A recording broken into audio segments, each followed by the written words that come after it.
Hey gang, Sally here. Hope you're having an amazing and fascinating day. I know I am. Welcome back to my tiny RV kitchen. Wait until you find out what we're going to be cooking today. We're going to make a bean cake. I know, that's what I thought. But here's the deal.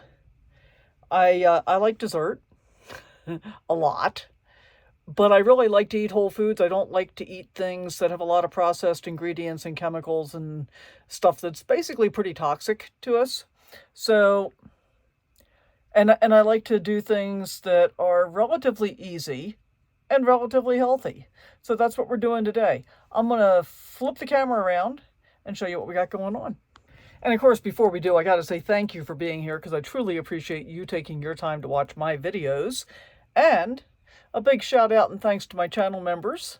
Stay tuned all the way to the end and you'll see the credits roll with their names on it. And if you want to consider becoming one, there'll be a QR code over here, I think, or maybe the other side, I don't know, someplace that you can scan or click the link in the description below.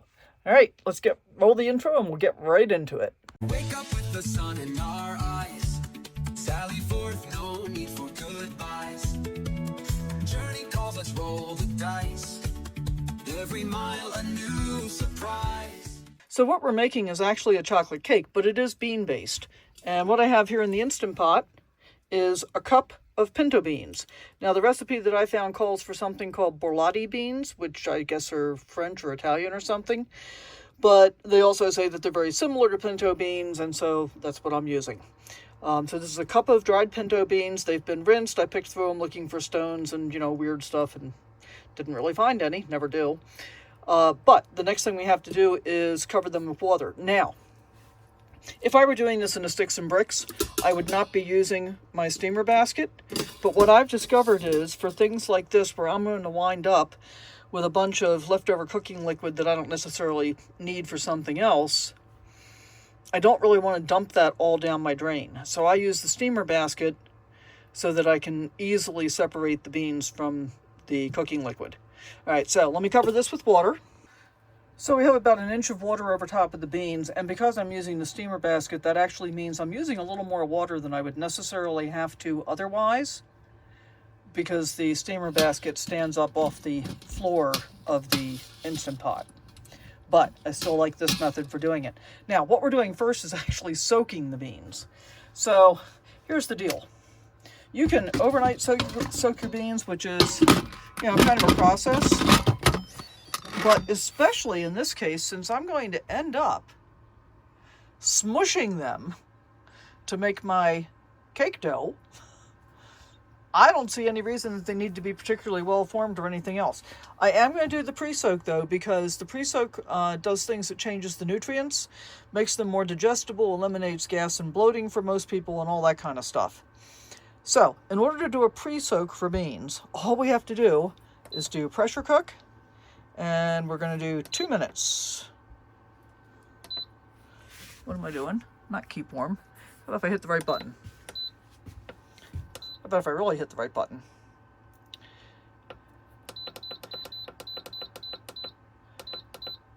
And these beans are about at least 2 years old. I'm going to actually do 3 minutes on my pre-soak. So we're going to let this go.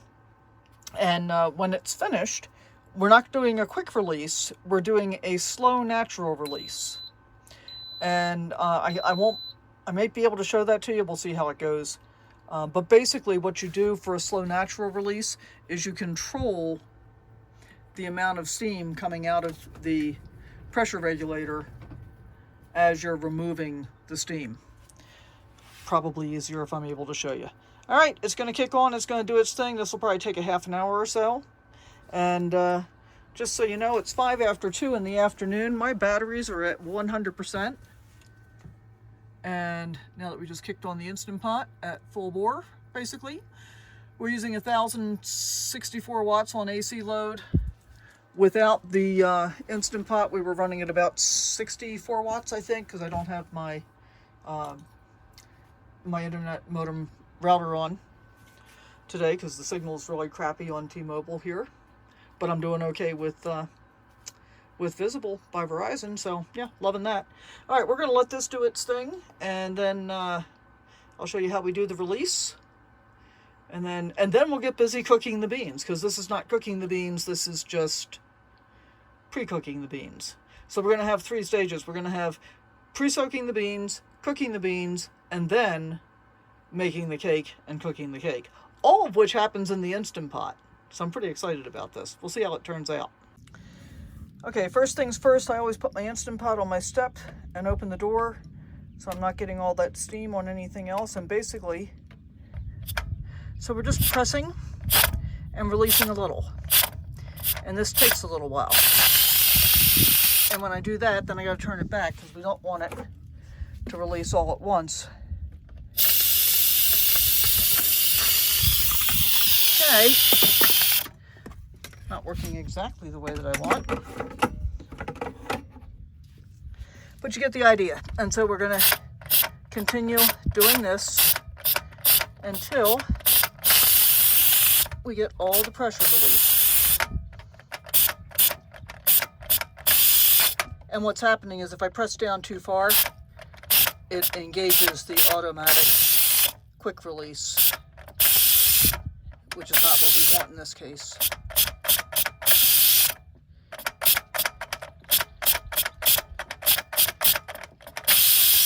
So I won't bore you with this entire process. Okay, so there's the pre-soak done, and they've been drained. Now, the recipe says add 4 cups of water, but we're going to need more. Because it's not going to cover the beans, and you have to cover the beans. So, let me get busy getting the rest of the water into the pot, and then we'll get it set for the cooking phase. Okay, so this was actually almost 6 cups of water to get almost an inch over the beans. And we're going to go ahead and put the lid back on. One of the things, let me show you this.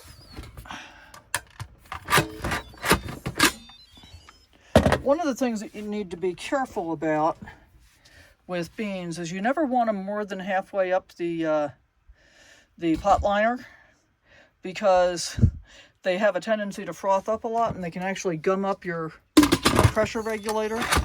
So never try and cook too awful many beans at one time. All right, so we're going to go pressure cooking. Recipe says 12 minutes. These are all beans. I'm going to go 16 and hope that's enough. So that's going to do its thing. And then we'll let it natural release. In fact, I'm going to turn off the keep warm function so it'll release slightly faster. And then we get to start on the actual cake. Yay! Okay, so we've got a 3-stage process going on here. This is the remainder of the beans after they were cooked. This is the first batch that I have blended in the blender. This is the second batch. I'm doing it in 3 because I don't want to do too much at one time. And I've added a little bit of the bean cooking water, probably a tablespoon or 2. And if you want, you can save that and use it for stock. It's actually very flavorful. And in fact, I tasted the ground up beans. I was like, huh, no salt, no pepper, no anything. They taste pretty good. So I'm just doing a very gentle pulsing here, because what happened with the first batch was that when I let it run for, seconds on end, it just kind of wrapped around the blades and didn't get ground up real well. So we want to get it, ground up as much as possible. And I think ideally you would want to do this with a food processor, but I don't have one. So, we'll go this way.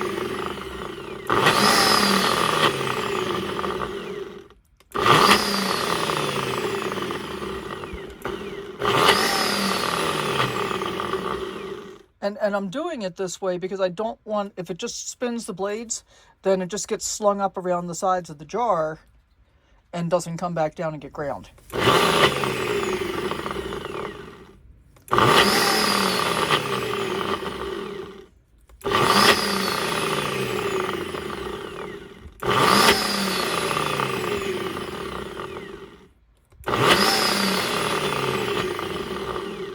Okay, so I think this batch looks pretty good. Let's get it open and see what you think. Okay, you can see how it's, formed a hole in the middle. But overall, I think that consistency looks pretty good. So I'm going to dump that in here, and I'm going to do the last batch, and then we'll move on to the next step. I want to show you the last batch. I put a little bit more liquid in. And, ideally, you don't really want any liquid because this is basically our flour substitute. But I think it's going to be okay. The other thing I'll mention is that part of the reason I decided to do this today is that I heated up hot water this morning and bathed. So I still got hot water in the tank, so I'm making an incredible mess, which will be easy to clean up with hot water.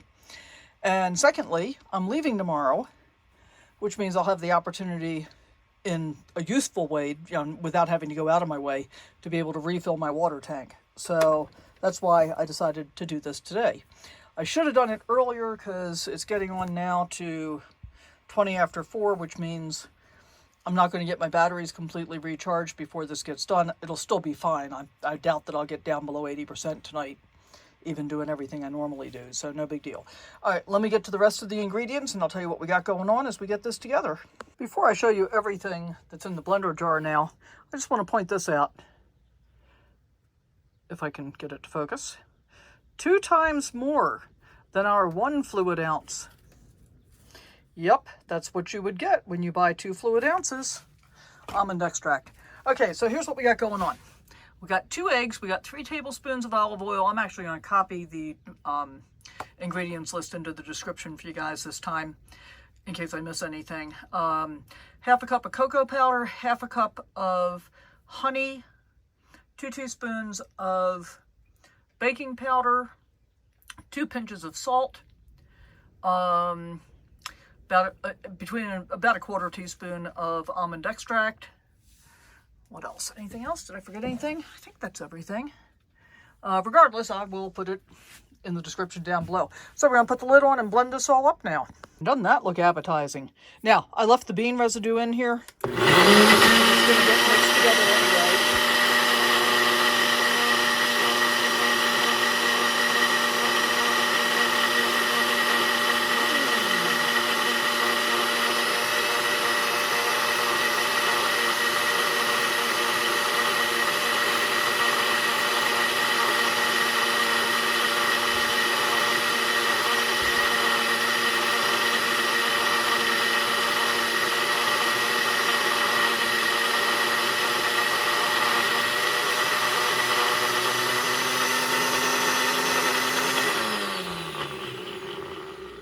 Might have to give it a little bit of help to get it all to mix. Now, this blender has another cup that has a built-in tamper, which I use to make ice cream and stuff, but that wouldn't have been big enough for this. So let me finish mixing this up, and then we're going to combine this with the beans, and then we got to figure out what we're going to put it in to get it cooked, because I don't really have the right kind of container for that. All right, so here we are, ready to go in the Instant Pot. And I have to say, I almost dropped it, so I'm going to be not filming putting it in the pot itself. But let's go ahead and get it in. It's a basket I used to use for my air fryer, so it's kind of dirty looking all around the outside, but it is actually clean. So I'm pretty excited about this. Let's get it in the Instant Pot, and then I'll tell you how long we're going to cook it for and what happens when it's done. Okay, so we got it in the Instant Pot, and I could have used one of the metal racks, but I figured this one was going to be easier to be able to grab the handles to get it out of here when it's done. We're going to go ahead and put the lid on. And then this is going to go for 20 minutes. All right, I'm pretty excited about this. Oh, not really excited about all the dishes I need to clean while this is happening, but that's okay. I'm going to get busy on that, and then I'll check back with you when we're all done. I will tell you, the batter all mixed up is really delicious. I could eat it as is, except it's got a bunch of raw eggs in it. Okay, well, our 20 minutes is up. So now we need to remove the pressure again. So we're going to carry it over here to the step. And set this down. And this is going to be a quick release, so we're just going to press the button and let it go. Just like that.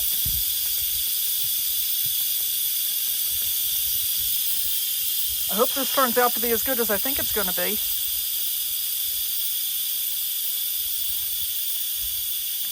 The raw batter certainly tasted good. So what I'm expecting is that it's going to cut like cake, but it's going to have kind of a fudgy texture and taste really chocolatey. I think that's what's going to happen. We'll find out. In the meantime, let's see my view. How nice is that? And I decided I really can't walk all the way over to the Slot Canyon, so when I get ready to leave in the morning tomorrow, I'm going to go over there, drive over there. And I wanted to do that anyway because when I was talking to the ranger this morning, she said there's overflow parking over there as well, which is completely away from everybody, so that's very cool. All right, let's get this back up here.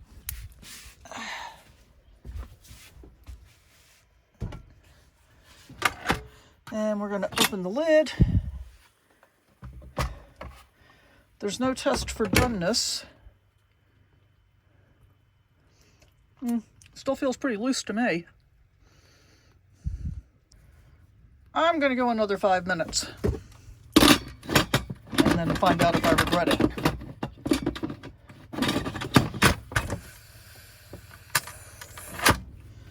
Yeah, I'm going to go 5 more minutes. We'll get back to you. Okay, not willing to leave well enough alone. Instead of 5 minutes, I did another 7 minutes because it occurred to me that I introduced additional moisture by adding liquid to the beans when I was blending them. So, not a surprise that it would take longer to cook. So we're going to let the pressure off and see where we are at this point, and if we're ready to be done or not. And while that's happening, let's just see how we're doing for power. I've had the TV on for quite a while, running the blender multiple times, running the Instant Pot multiple times. We're down to 95%, which it's 5:30, so I'm guessing we won't be any worse than 85% by the time we go to bed, which is, you know, super fine. No big deal. Close the door so Kit doesn't leave. All right, let's see what we got now. Boy, that looks pretty good. A little spongy, but I think we're going to be okay. All right, so I need to get this out of here. And I want to put it, oh, it's already on rack, so I'm just going to pull it out. So there we have it. And then that's going to sit for about 5 minutes or so, and then we're going to decant it onto a plate. And if I have any energy left, I'm going to toast some almond slices and garnish the top with that. I forgot to mention that we added a cup of water to the Instant Pot before we started cooking it. And you can see my steamer basket here gets it elevated up out of the water, and plus the red one is completely solid. So, we'll be back in 5 minutes or so. Well, I have to tell you, came out pretty well considering what I cooked it in. So we've got the little pieces from the parchment paper that kind of pulled off. But they taste good, and as I thought, it tastes really fudgy. But I think it's going to cut well. Yummy. Great flavor. And after I dumped it out on here, I picked it up. It's really heavy. So, as you can see from looking at this, you know, I had ridges in the bottom. And so we've got ridges on the top of the cake. I'm okay with that. Might end up having to freeze some of it. Oh, yeah, that's like really good. Okay. Good choice. It's got to finish cooling before I can do anything else with it, though. Well, here we go. Let's see how we did.